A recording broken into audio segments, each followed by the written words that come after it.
गौतमो गणे मंगलम कुंद कुंदाद्यो जैन धर्मोस्तु मंगलम सर्वमंगल मांगल्यम सर्वकल्याणकारकम प्रधानम सर्वधर्माणां जैनम जयतु शासनम।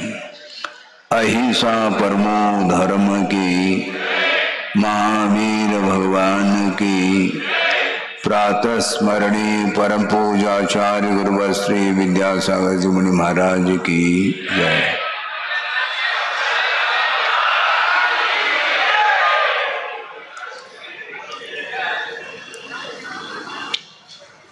आज 10 लक्षण पर्व का अंतिम दिन है। उत्तम ब्रह्मचर्य और कल उत्तम आकिंचन धर्म को आपने सुना है। किंचित मात्र भी पर वस्तु के साथ यदि संबंध नहीं रहता है, सभी पर वस्तुओं से अपने आप को पृथक करने का पुरुषार्थ करता है, तो वह जीव कहाँ पर लीन होगा? तो अपने आत्मा में लीन होता है, जिसका नाम उत्तम ब्रह्मचर्य है।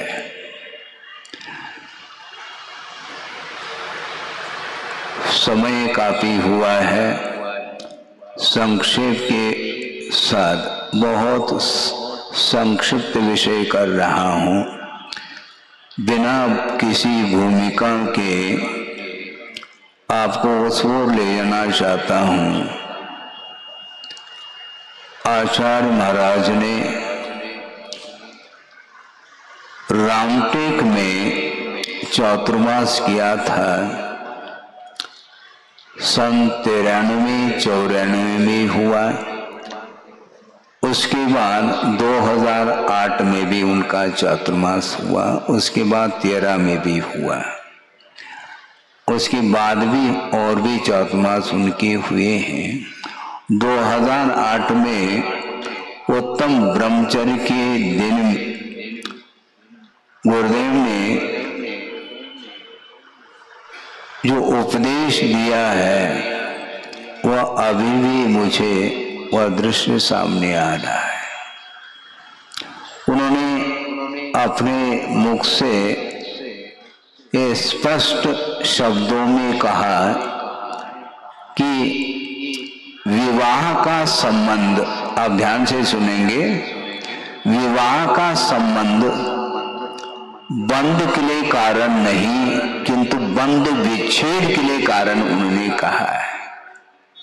अब इसको बारीकी से गहराई से सुनने का हमें प्रयास करना है, क्योंकि अनंत जो आशा है उसको केंद्रित करने के लिए इसको रखा गया है। और सबसे जो महान पुरुष होते हैं, तीर्थंकर होते हैं, उनको हम आपके सामने रखना चाहते हैं। तीर्थंकर के माता पिता, उन्होंने इस बंधन को स्वीकार किया था, किंतु यह बंधन नहीं, बंधन से मुक्ति के लिए कारण है। इसको हमेशा ध्यान में रखें। मैं ये नहीं कह रहा हूं कि आप विवाह संबंध कर लें, इसकी चर्चा नहीं यहां पर, किंतु विवाह संबंध के पीछे पवित्र भाव रहा है। किसका? भगवान के माता पिताओं का। भगवान के माता पिता जो होते हैं, उनके लिए एक ही संतान होता है। उनके अंदर ऐसे पवित्र भाव जागृत हुए हैं, वो ये हैं कि विवाह संबंध करने के पीछे बहुत बड़ा रहस्य है। वह ये है कि धर्म की परंपरा निरंतर यह बनी रहे, और ऐसे धर्म के संचालक कौन होते हैं? तीर्थंकर होते हैं। ऐसे मोक्ष मार्ग के नेता जिसके माध्यम से असंख्यात जीवों का कल्याण होना है। इस पवित्र भाव को लेकर के उन्होंने विवाह को स्वीकार किया और जिस दिन पुत्र रत्न की उत्पत्ति होती है उसी दिन उन्होंने संयम को अंगीकार कर लिया। आज ऐसा कोई है, ऐसा कोई भी व्यक्ति है जो विवाह होने के उपरांत पुत्र की उत्पत्ति होने के तत्काल संयम को अंगीकार किया हो? शायद एक आध भी नहीं मिल पाएगा। सोचो, विचार करो, तीर्थंकर उनके यहाँ उत्पन्न हुए हैं और उस पुत्र रत्न की खुशी में भोग को उन्होंने छोड़ दिया, संयम धारण कर लिया। इसको बोलते हैं उत्तम ब्रह्मचर्य। सोचो, विचार करो, वासना की पूर्ति के लिए विवाह का संबंध नहीं होता, इसको लिख करके रखो।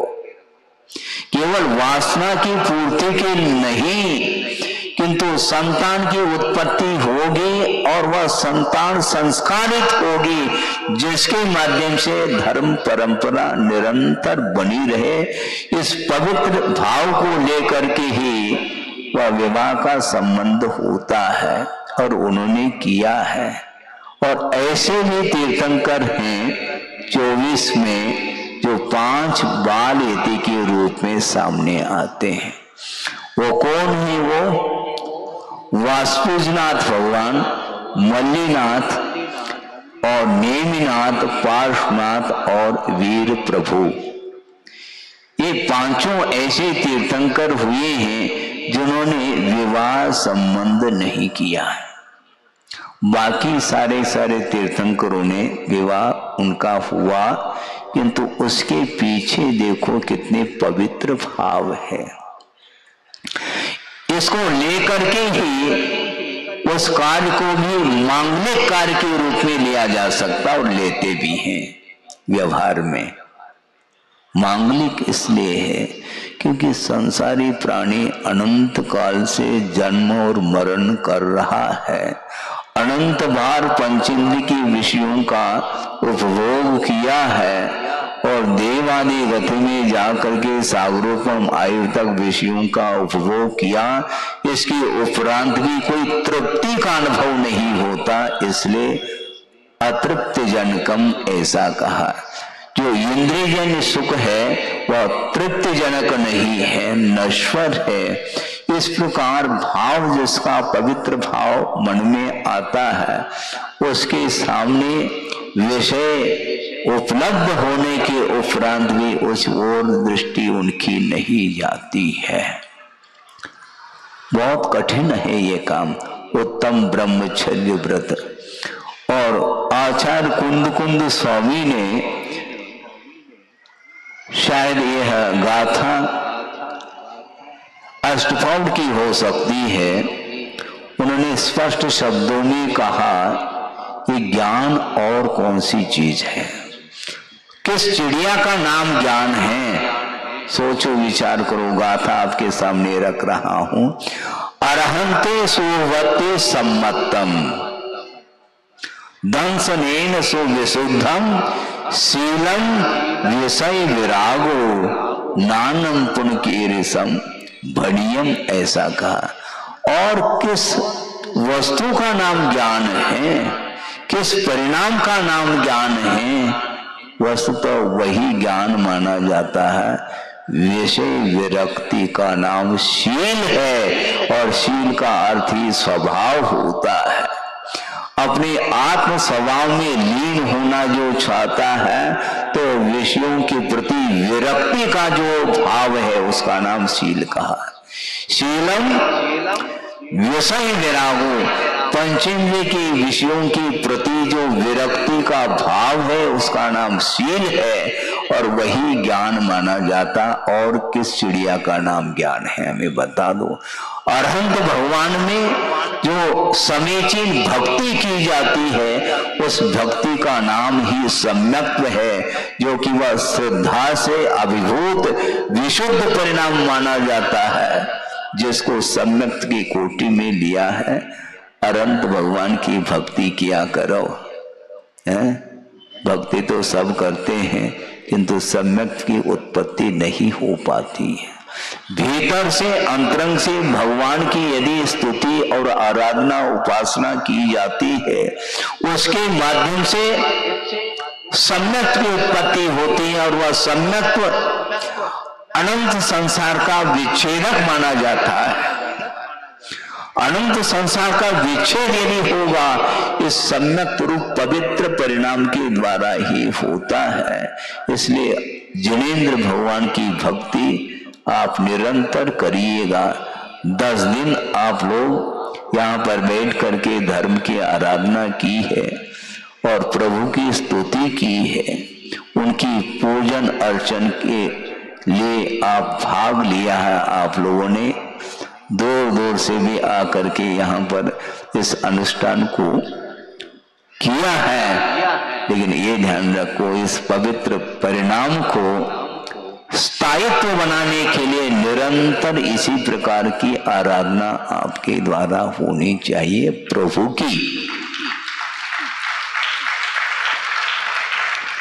बहुत कठिन होता है। उत्तम ब्रह्मचर्य खेल नहीं है।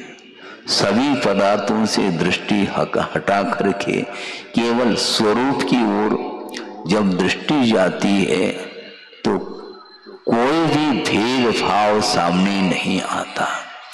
ये स्त्री है और ये पुरुष है, ये भेद भी समाप्त हो जाता है।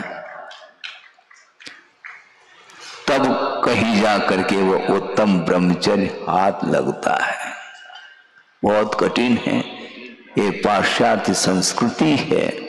निरंतर वातावरण शुद्ध होता चला जा रहा है। नित नए अनेक प्रकार के ऐसे राग के संसाधन मिल रहे हैं, जिसके माध्यम से पूरा का पूरा संसार उस विषयों में डूबा हुआ है। उससे ऊपर उठाने के लिए कुंद कुंद जैसे आचार्य हुए हैं, और अपने गुरुदेव को तो आपने देखा ही है।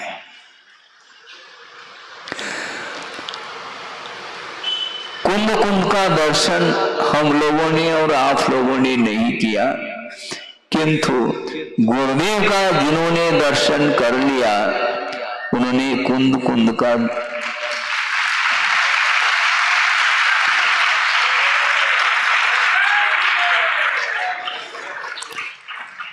जिन्होंने गुरुदेव का दर्शन कर लिया, उन्होंने कुंद कुंद का दर्शन कर लिया।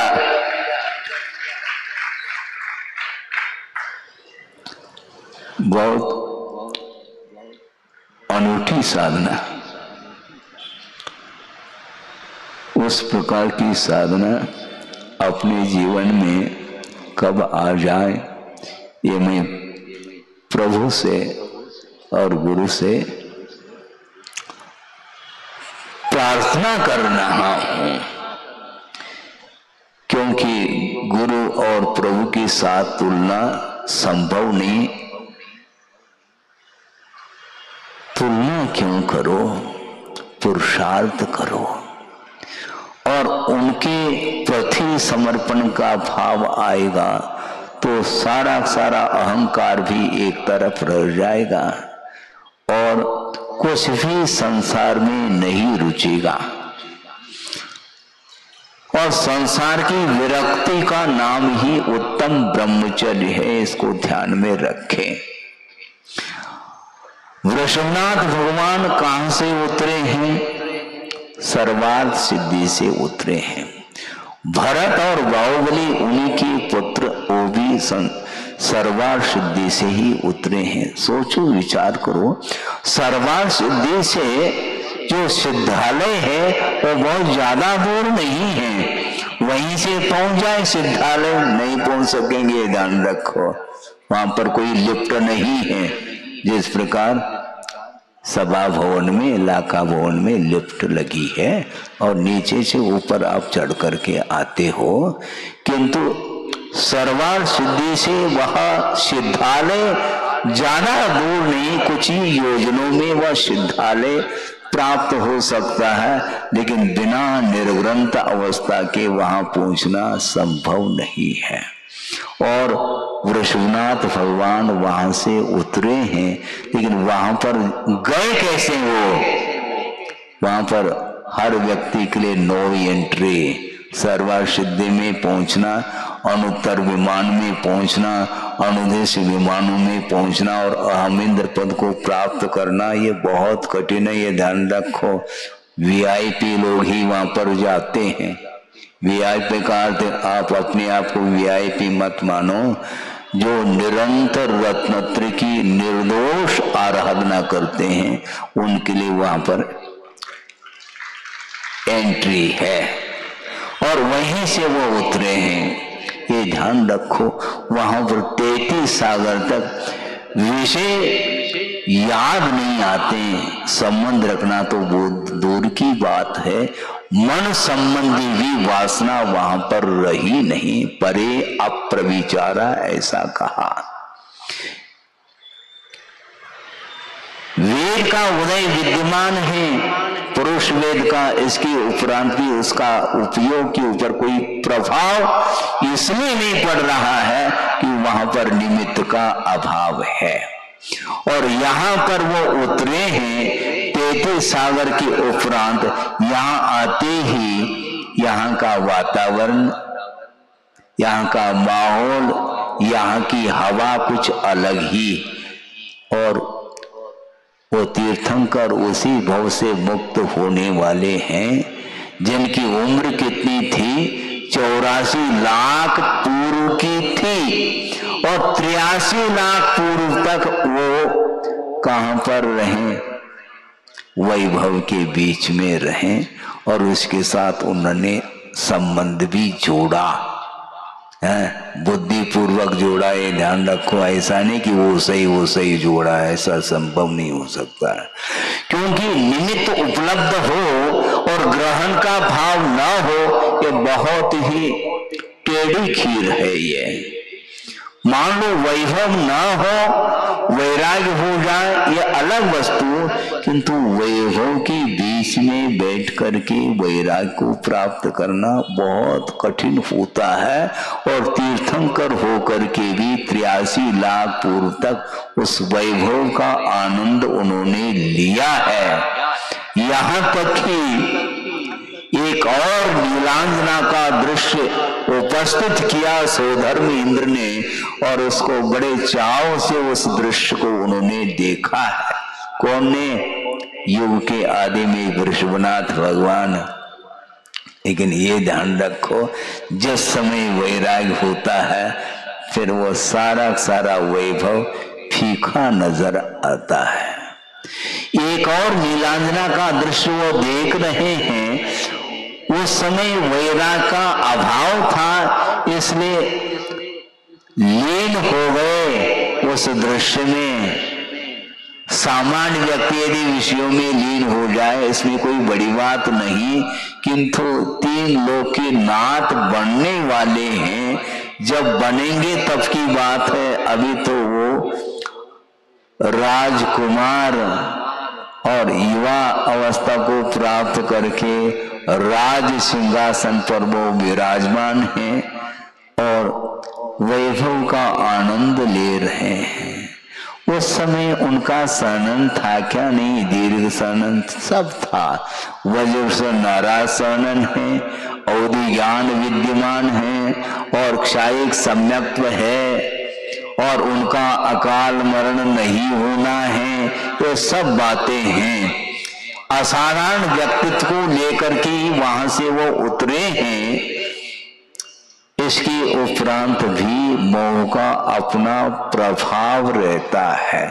हालांकि 83 लाख पूर्व तक उस वैभव में लीन हुए हैं, इसके उपरांत भी वह वैभव उनके लिए अनंत संसार के लिए कारण नहीं रहा। सोचो, विचार करो, जिसके पास वैभव नहीं है, एक कौड़ी भी नहीं है, मान लो दुर्भाग्य है, वह भी अधोगति का पात्र हो सकता है।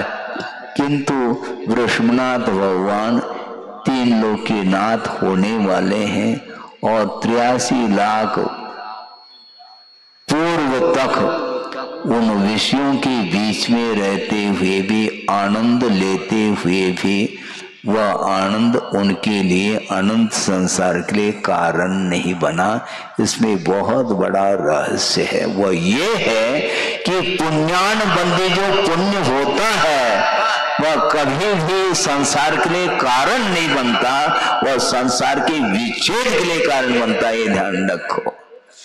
दुकान खोलने से वह वैभव नहीं मिलने वाला, ये ध्यान रखो। तुम फवारे पर दुकान खोल दो, उससे कुछ होना जाना नहीं है, चौपात पर, क्योंकि वह पुण्य दुनिया में कहीं भी चले जाए किंतु वह पवित्र भाव संभव नहीं है। षोडश कारण भावना के माध्यम से जो पुण्य का, साथ से पुण्य का अर्जन किया था पूर्व भव में, और तीर्थंकर के पाद मूल में रह करके वह पवित्र जो विशुद्धि, जो उज्जवल भाव उत्पन्न हुए थे, उसके माध्यम से तीर्थंकर प्रकृति का बंध किया और रत्नत्रय की आराधना के माध्यम से सर्वार सिद्धि पहुंचे। और 33 सागर व्यतीत होने के उपरांत पुनः इस धरती पर उन्होंने जन्म लिया है। और सोचो, विचार करो, तीर्थंकर का पुण्य तो अलौकिक पुण्य है, लेकिन मैं समझता हूं उससे कम पुण्य माता पिता का नहीं है, उससे कम नहीं हो सकता पुण्य। ध्यान रखो, बहुत बड़ा पुण्य है। तीर्थंकर का जन्म हो रहा है और वे माता पिता अपने आप को धन्य मान रहे हैं, कृतकृत्य मान रहे हैं। अनंत संसार का विच्छेद वह स्वयं करेगा जीव, और असंख्यात जीवों के कल्याण के लिए वह निमित्त बनेगा। इससे बढ़कर के और कौन सी प्रभावना हो सकती है, ये ध्यान रखो।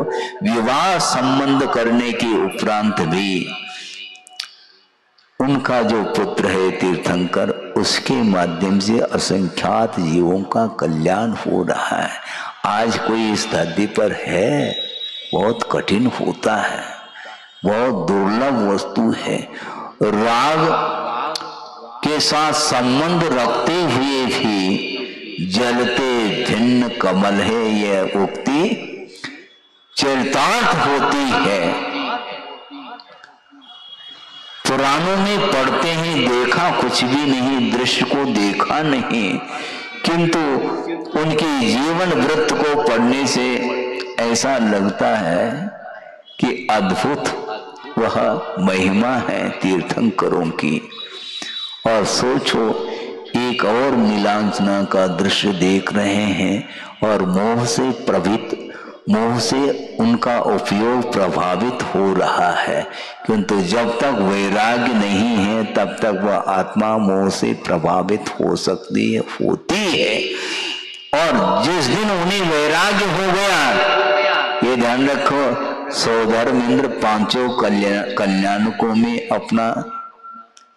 अपनी उपस्थिति दर्ज करता है, किंतु जो ही वैराग्य हो गया वृषभनाथ को नहीं होता, व्यवहार से कहने में आता है, वृषभ कुमार को वैराग्य हुआ है, और होते ही लौकांतिक देव उतर करके आ जाते हैं। किसका समर्थन करने के लिए आ रहे हैं? वो वैराग्य का समर्थन करते हैं, राग का समर्थन नहीं। हाँ, ये लौकांतिक देव उन सभी देवों में देवर्षि माने जाते हैं, अर्थात देवों में ऋषि के समान उनकी चर्या मानी जाती है। ये आगम का उल्लेख है, और वो वहां से आकर के समर्थन कर रहे हैं। आप धन्य हैं, बहुत अच्छा आपने कार्य किया और आपके माध्यम से विश्व का कल्याण होना है। इस प्रकार समर्थन करके यथास्थान चले गए। सोचो विचार करो, वैराग्य के लिए छोटे छोटे भी निमित्त जिसके द्वारा वैराग्य उत्पन्न हो सकता है, और बड़े बड़े निमित्त मिलने के उपरांत भी जिसका होनहार नहीं है, वो निमित्तों को पा करके भी वह अपना आत्म कल्याण नहीं कर सकता। सोचो विचार करो। और उनको वैराग्य हो गया, किसको? वृषभनाथ को, और हवेली को छोड़ करके निकल गए। वो कड़ गए हैं, कड़ गए, निकल गए। वो किधर? अब कहीं नहीं रहना, हमें संसार से ऊपर उठना है। और वो वन की ओर विहार कर गए, दीक्षित हो गए। वो स्वयंभू माने जाते हैं। अब दीक्षित होने के उपरांत उस वीतराग मुद्रा के साथ उनका जीवन चल रहा है। 1000 साल तक उन्होंने तप किया है। और उस समय तुम कितने भी नीलाजना का दृश्य दिखाओ, वो हिलने वाले नहीं। ध्यान रखो। चित्रम किमत्र यदिति त्रिदिशांग नाभिल नीतम मनागपि मनो न विकार मार्गम कल्पांत काल मरुता चलिता चलेन किम मंदराद्र शिखरम चलितम कदाचित। इस प्रकार मानतुंग आचार्य भक्तामर में स्तुति कर रहे हैं आदिनाथ भगवान की। अत्र किम चित्रम, इसमें आश्चर्य की क्या बात है? ते मनः मना कपि विकार मार्गम न नीतम त्रिदिशांग नाभि। अप्सराओं के द्वारा हे भगवान आपके मन को किंचित मात्र भी विकृत नहीं कर पाए। कौन? अप्सराएं हैं। समूह शरण में अप्सराएं नृत्य करती हैं। वो सारे एक साथ भी अप्सरा आ जाएं और तुम्हारे सामने नृत्य भी करने लग जाएं, तो भी आपके मन को विकृत करने की क्षमता उनके अंदर नहीं रही। इसमें आश्चर्य क्या है? क्योंकि प्रलयकालीन जो तूफान है उसके द्वारा, जो कि उस तूफान में बड़े बड़े छोटे छोटे पर्वतों को चलायमान करने की क्षमता उस तूफान में है, प्रलयकालीन तूफान में। किंतु ये ध्यान रखो, मेरू पर्वत के शिखर को क्या उस तूफान ने चलायमान किया है? क्या हुआ है? क्या संभव नहीं। वह सभी पर्वतों में वह सुमेरु पर्वत वह राजा है, वह हिलने वाला नहीं। ध्यान रखो, कितने भी प्रलय आ जाए, कुछ भी आ जाए, इसी प्रकार ही भगवान आप तो सुमेरु के समान अडिग रहे। और केवल आपका शरीर ही अडिग नहीं रहा, किंतु आपका मन रूपी सुमेरु वह बिल्कुल निष्कंप है। इसलिए सारे सुंदर सुंदर जो अप्सराएं अपनी हाव भाव के साथ आपके सामने नृत्य किया, इसके उपरांत भी आपके उपयोग को प्रभावित नहीं कर पाई वो सारी। सोचो विचार करो। एक और नीलांजना की बात थी, उस समय तो बड़े चाव से उस दृश्य को देख रहे थे, और इसके उपरांत अगले पल में ये कौन सा दृश्य आ गया सामने? इसी को बोलते मोह का जब तक संबंध रहता है तब तक उपयोग का वह पर वस्तु के साथ आकर्षण उसका बना रहता है। इसलिए उत्तम ब्रह्मचर्य को प्राप्त करना है सब लोगों को। ये ध्यान रखो, शीलम विषय विरागो, विषयों के प्रति विरक्ति का नाम शील, और शील ही आत्मा का स्वभाव है। और शील का अभाव हो गया तो विभाव तो है ही। इसमें क्या दो राय है। प्रत्येक संसारी प्राणी, आप आबाल वृद्ध संसार से परिचित है। संसार का परिचय किसको हम कराएं? प्रत्येक व्यक्ति संसार का स्वरूप जानता है, किंतु उसके प्रति उसकी विरक्ति का भाव नहीं हो पा रहा है। अनंत काल व्यतीत हो गया, उस राग में वह डूब रहा है, अभी भी वंश मोर कहता है। इससे बढ़कर के और कौन सा अज्ञान हो सकता है? लेकिन बात समझ में नहीं आती, आएगी नहीं। वो इतनी आसानी से आ जाए तो ये पंडाली खाली हो जाएगा, ये ध्यान रखो। सारे एक साथ ऊपर लोकाग्र पर जाकर के विराजमान हो जाते, वो संभव नहीं।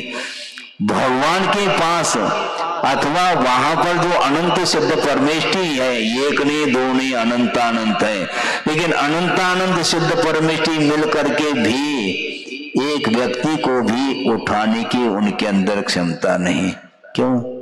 अनंत शक्ति आपके काम में आने वाली नहीं है। आपके अंदर जो मोह को पछाड़ने की जो शक्ति है, वह जब तक शक्ति उद्घाटित नहीं होगी तब तक आपको 1 इंच भी कोई भी ऊपर नहीं उठा पाएगा। बड़े बड़े क्रेन ले आओ, आपको कोई भी उठाने वाला नहीं है, पहुंचा दे लोकाग्र पर, संभव नहीं है वो। क्यों ऐसा? इसी का नाम मोह है। और उन्हें जब वैराग्य हुआ, वो कभी भी मुड़ करके देखते नहीं। मुड़ करके क्या देखना? 83 लाख पूर्व तक जहां पर हम रहे, वहां पर एक क्षण के लिए भी तृप्ति का अनुभव नहीं हुआ। भले ही मोह के कारण मान्यता रही है सुख की, किंतु जब ज्ञान जागृत हो जाता है, सम्यक ज्ञान तो था पहले भी श्रद्धान के रूप में, किंतु जब तक वैराग्य नहीं होगा, जब तक चारित्र की ओर कदम नहीं बढ़ते, तब तक वह उसी में लीन रहने का पुरुषार्थ करता है। सोचो, विचार करो। मना कपि मनः ते मनः विकार मार्गम न नीतम त्रिदशांग नाभि अत्र किम चित्रम। इसमें आश्चर्य क्या है भगवान?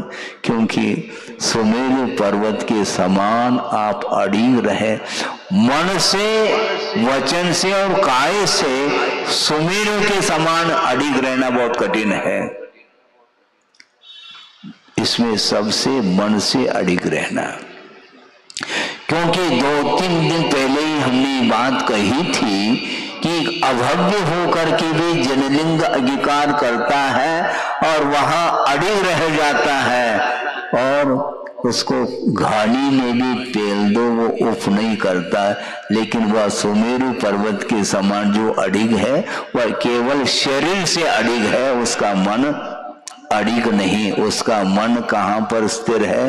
विषयों में ही स्थिर है। और भविष्य में भगवान इस प्रकार की संपदा मुझे मिल जाए, इस उद्देश्य को लेकर के उसने उस पद को अंगीकार किया था। इसलिए उसको निदान के माध्यम से थोड़े बहुत वैभव प्राप्त होता है, किंतु पुनः उसकी गाड़ी रिवर्स हो जाती है। इसलिए हमें पापान बंदी पुण्य का आश्रय नहीं लेना, किंतु पुण्यान बंदी जो पुण्य है वह अनंत काल के लिए आत्मा को पवित्र बनाने की क्षमता उस पुण्य के अंदर रहती है। इसलिए उस पुण्य का अर्जन आपको करना है। महाराज हम क्या करें? कुछ नहीं करना, आपको ये ध्यान रखो, गुरुदेव ने जो प्रकल्प दिया है वो कर लो।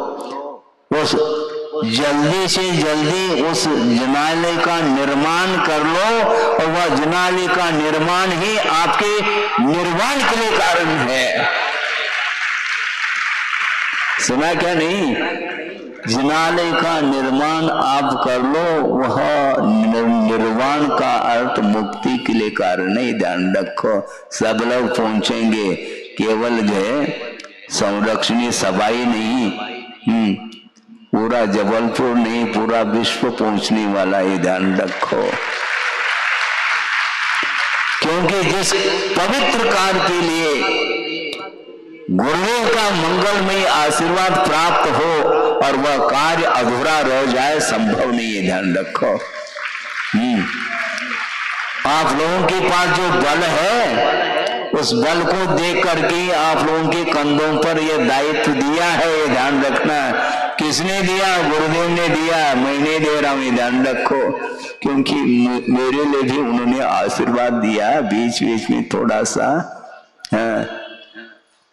कार्य रुक न जाए, थोड़े बहुत मोटिवेट किया करो, इतना ही मुझे कहा है। पूर्णतः आशीर्वाद आप लोगों के लिए मिल चुका है। अब रात दिन एक करके और कुछ नहीं करना। 10 दिन में जो कार्य किया है, इससे और अल्प समय में आप उस कार्य को करना है। और बार बार हम नहीं कह पाएंगे, क्योंकि बार बार उसको कहा जाता है जिसके पास क्षमता नहीं है। और आप लोगों के पास जो क्षमता है, बार बार कहने की क्या आवश्यकता है? धार्मिक कार्य को बार बार कहने की आवश्यकता नहीं पड़ती। भोजन के लिए भले ही आग्रह कर ले, बात अलग है, और ले लो ऐसा, किंतु धार्मिक कार्य में आग्रह करने की बात नहीं, अनुग्रह की बात। और गुरुदेव ने जो अनुग्रह आप लोगों को किया है, उससे बढ़कर के और किसका सौभाग्य है? सोचो, विचार करो। आप लोग अर्थ से भी संपन्न हैं, तन से भी हैं, मन से भी हैं, वचन से भी हैं, सभी प्रकार से संपन्नता आपके अंदर है। उसको देख करके ही उन्होंने कहा कि तुम उसमें पास हो जाओगे, जुट जाओ, रात दिन एक करके उस कार्य को करना है। सोचो, ये सारा कार्य किस लिए किया जा रहा है? मोक्ष को प्राप्त करने के लिए प्रभु की आराधना की जा रही है। और जहां पर 3 लोक के नाथ जनबिंब, जहां पर विराजमान आपको करना है, उस आलय को इतना सजाओ और उस वेदी पर आप विराजमान करो। ये ध्यान रखो, पहले भी हमने कहा था, याद दिला रहा हूं, जितनी जल्दी अल्प समय में आप उस जिनालय को पूर्ण रूप देते हैं, उतनी जल्दी मैं दर्शन कर पाऊंगा, ये ध्यान रखो। और जितना लेट करोगे फिर मुश्किल हो जाएगा। हाँ, हमें भी दर्शन करना है, आपको तो करना ही है। आपसे ज्यादा मुझे जल्दी है, आपको है क्या नहीं हम नहीं जानते। हमें तो जल्दी से जल्दी उस प्रभु का दर्शन हमें करना है, जिसके लिए गुरुदेव ने आशीर्वाद दिया है। उत्तम ब्रह्मचर्य धर्म के विषय में बोलना तो काफी है। अभी 10:15 बजा है, 10-1 मिनट और लेना चाहता हूँ। वह ये है, एक कबीर हुए हैं जो संत के रूप में जनता उनको जानती है, और वो सड़क से जा रहे हैं और उनका पुत्र भी साथ में है, जिसका नाम क्या था? कमाल।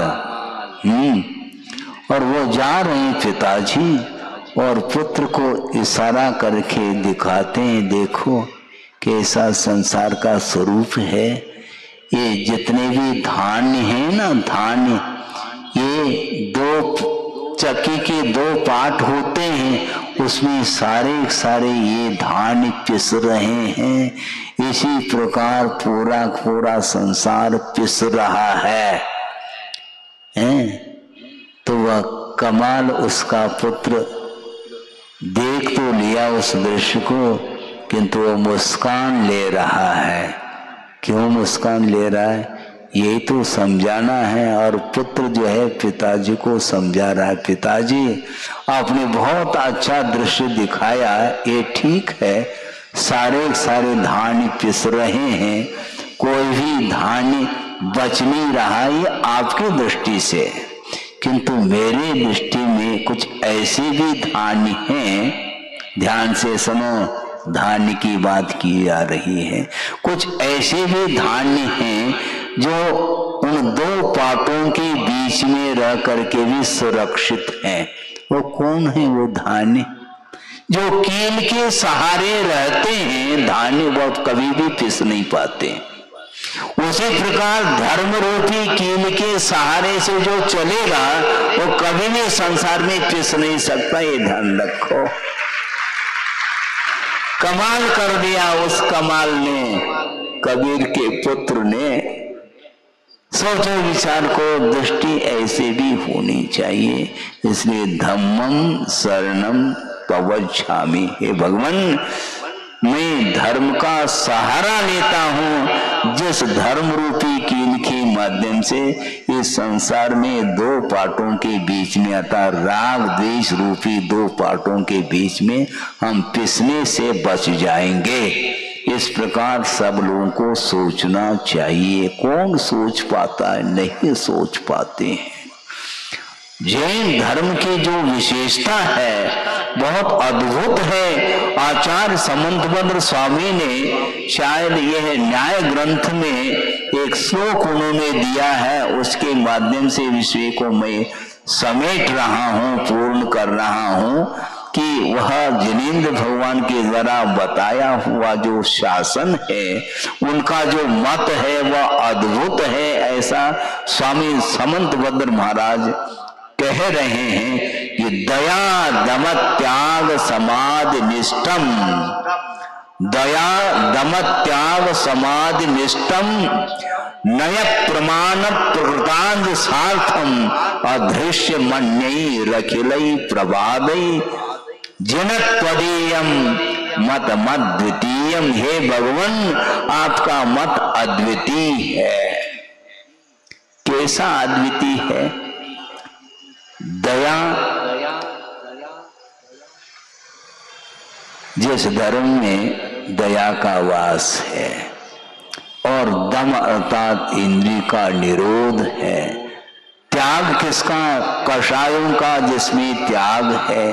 और समाधि, ये तो शकल तक ले जाने वाला।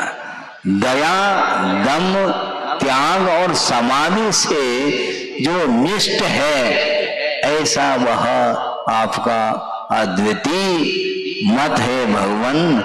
और समस्त वादी प्रतिवादियों के द्वारा वह पराजित नहीं हो सकता।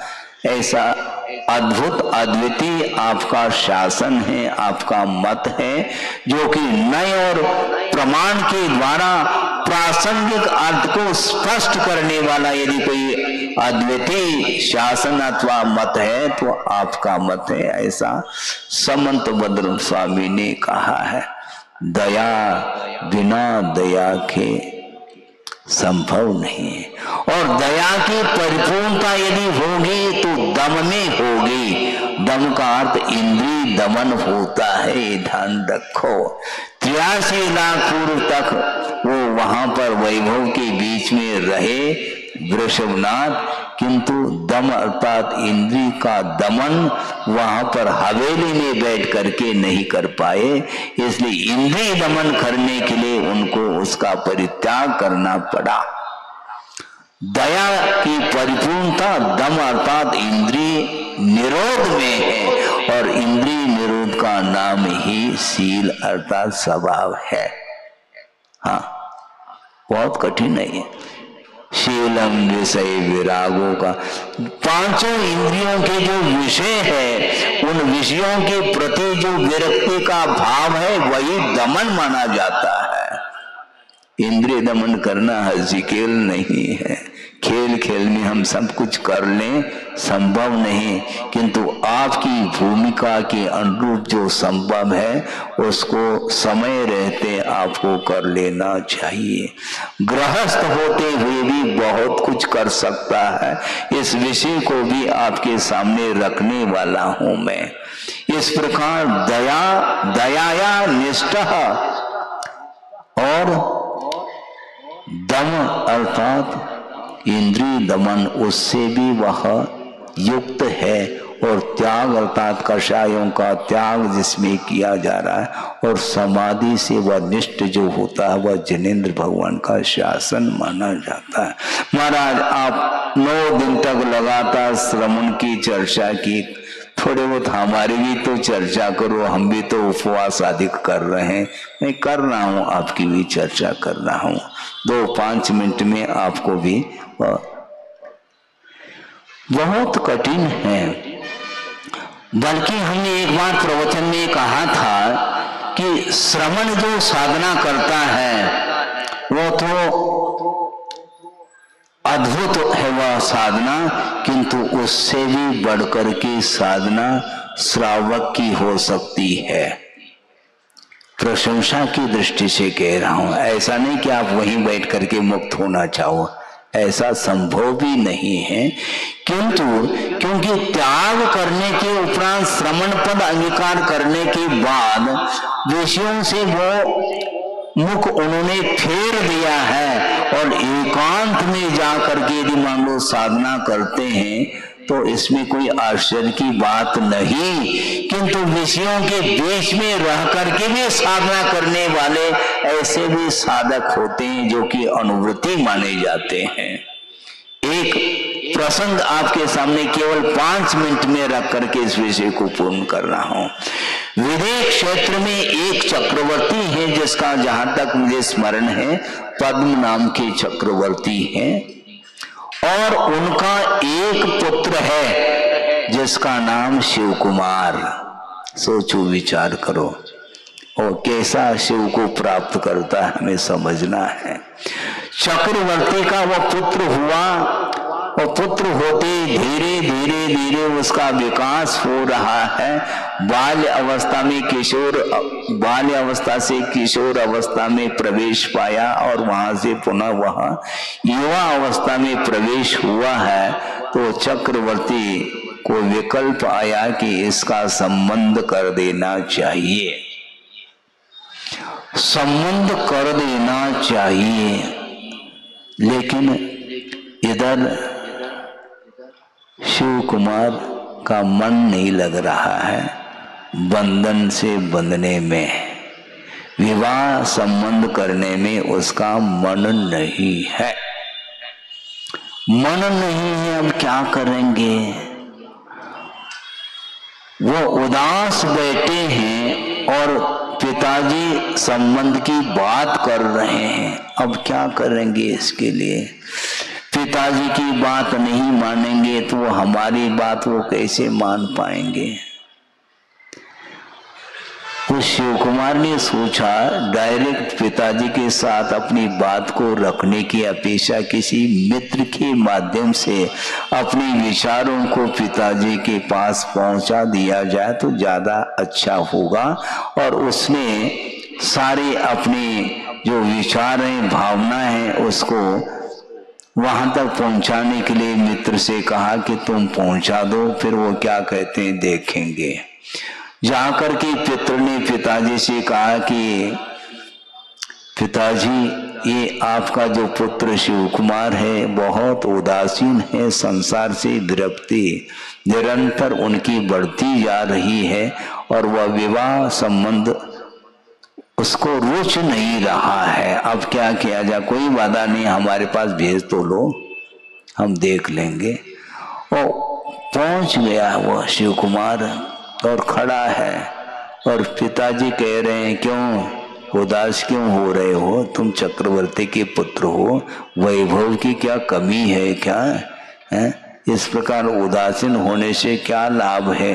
ये ध्यान रखो तुम्हें वैराग्य हुआ है, ठीक है, तुम आत्म कल्याण करना चाहते हो और विश्व कल्याण करने की भावना भी तुम्हारे भीतर है, मैं समझता हूं, किंतु मेरी ओर भी तो दृष्टि रखो। तुम विश्व कल्याण की बात कर रहे हैं तो मेरी ओर भी तो दृष्टि आपको रखना चाहिए, क्योंकि पूरा संसार जो है ना, ये संसार में दुखी है और उसके दुख को दूर करने का भाव तुम्हारे अंदर है, किंतु तुम्हारे वियोग में, तुम्हारे अनुपस्थिति में मैं दुखी हो जाऊंगा, इसलिए कम से कम पहले मुझे सुखी बनाओ, फिर बाद में दुनिया को सुखी बनाओ।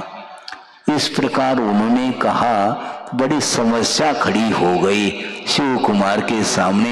इसके उपरांत भी उन्होंने सोचा कोई वादा नहीं, वैराग्य तो मेरा दृढ़ है, उसको कोई रोकने वाला नहीं, लेकिन अब पिताजी की बात को भी ध्यान में रखना अच्छा रहेगा। थोड़े बहुत बीच में व्यवधान जरूर आ रहा है, कोई बाधा नहीं।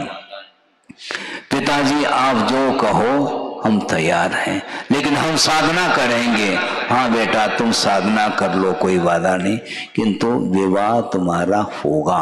और 500 कन्याओं के साथ उस शिव कुमार का संबंध हो गया। सोच रहे हैं आप। और अप्सरा को भी मात्र करने वाली वो कन्याएं हैं और उनके लिए संबंध कर देता है।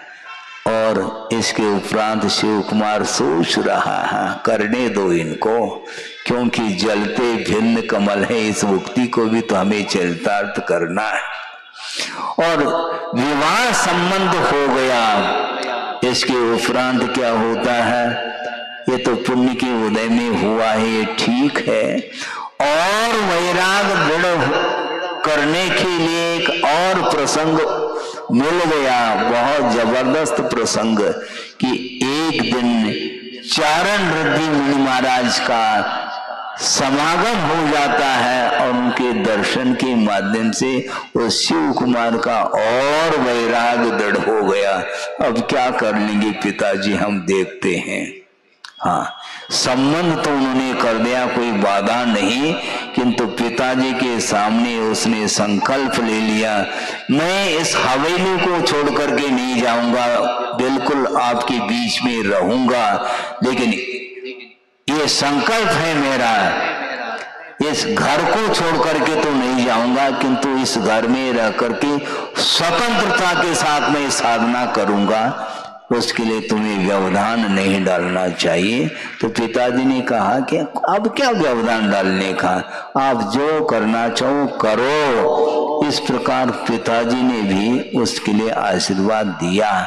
अब शिव कुमार क्या कर रहा है देखो, वह हवेली में नहीं बैठा है, किंतु हवेली के बगल में ही एक बगीचा है, उद्यान है, वहां पर जाकर के उसने संकल्प ले लिया और अनुव्रत अंगीकार करके प्रतिमा आदि को स्वीकार करके वह वहां पर निरंतर एकांत में साधना कर रहा है। और एक आहार एक उपवास, फिर एक आहार दो उपवास, इस प्रकार करते करते करते एक पक्ष दो पक्ष, इस प्रकार वह निरंतर उपवास कर रहा है। सोच रहे हैं आप। और यहां तक आगम में पढ़ने को मिला है 64,000 वर्ष तक उन्होंने तप किया है और अनुव्रत के साथ तप किया, ये ध्यान रखो। हम महाव्रत की चर्चा नहीं करना चाहते हैं, आपकी चर्चा करना चाहते हैं। आप लोग कम नहीं है महाव्रती से, ये ध्यान रखो, क्योंकि वैभव के बीच में रह करके शीलम विषय विरागो, विषयों के प्रति विरक्ति का भाव रखा है। और 500 कन्याएं वहां पर साइड में बैठी है और वो साधना कर रहा है। अंत में जाकर के जैनेश्वरी दीक्षा भी अंगीकार करता है और बाद में उनका भी कल्याण हो जाता है। कल्याण करने के लिए बहुत सारे साधन हैं, कोई भी व्रत छोटा और बड़ा नहीं होता, पात्र के अनुरूप सारे व्रत बड़े ही हुआ करते हैं। इसलिए आप ये नहीं समझो कि हम साधना ही कर नहीं पा रहे हैं। 10-10 उपवास में लाइन लगी है, जिन्होंने 10-10 उपवास किए, 5-5 उपवास किए, हाँ, छोटे यंग एज में भी उपवास करने वालों की संख्या कम नहीं रही, इस बार मैं देख रहा हूं। ये अपने अपने विषयों के प्रति विरक्ति का ही एकमात्र प्रतीक है, क्योंकि विषय मन के अनुरूप मिलने के उपरांत भी उसके प्रति जो अरुचि का जो भाव आ रहा है, यह बहुत अच्छा शुभ लक्षण है। और शिव कुमार मुनि महाराज जो श्रावक, जो गृहस्थ होकर के भी साधना की है, इस उदाहरण को याद रखो और विश्वनाथ भगवान को भी ध्यान लाओ और उसके माध्यम से और गुरुदेव को हर पल ध्यान में रखो और जो करने योग्य कार्य जो आपको दिया है उसको करते रहो।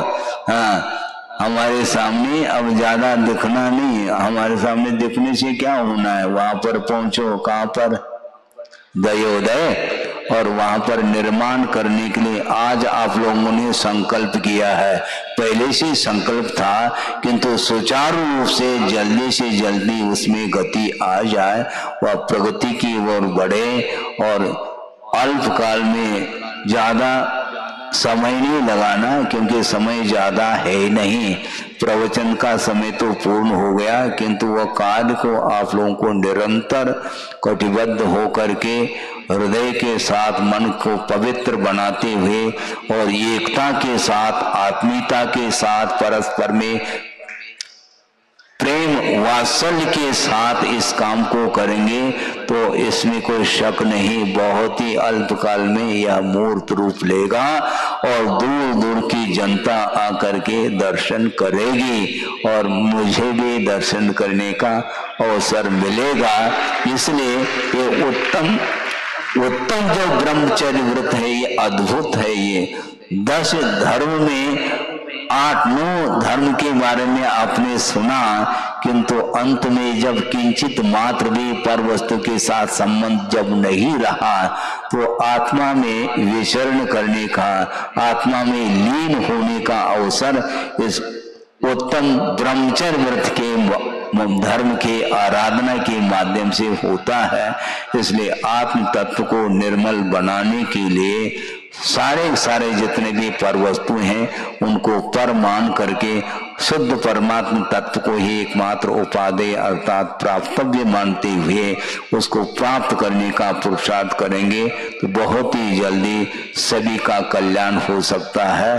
हो इस पवित्र भावना के साथ अहिंसा परमो धर्म की जय। बोधि समाधि परिणाम शुद्धि स्वात्मोपलब्धि शिव शोक सिद्धि चिंतामणिम चिंतित वस्तुदाने त्वामंद मानस्य ममास्तु देव। परम पूज्याचार्य गुरुवर श्री विद्यासागर जी मुनि महाराज की जय। कल डॉक्टर सुभाष साय जी तिलवारा घाट में पूर्णायु के सौजन्य भेंट देने के लिए गए थे। पूरे परिसर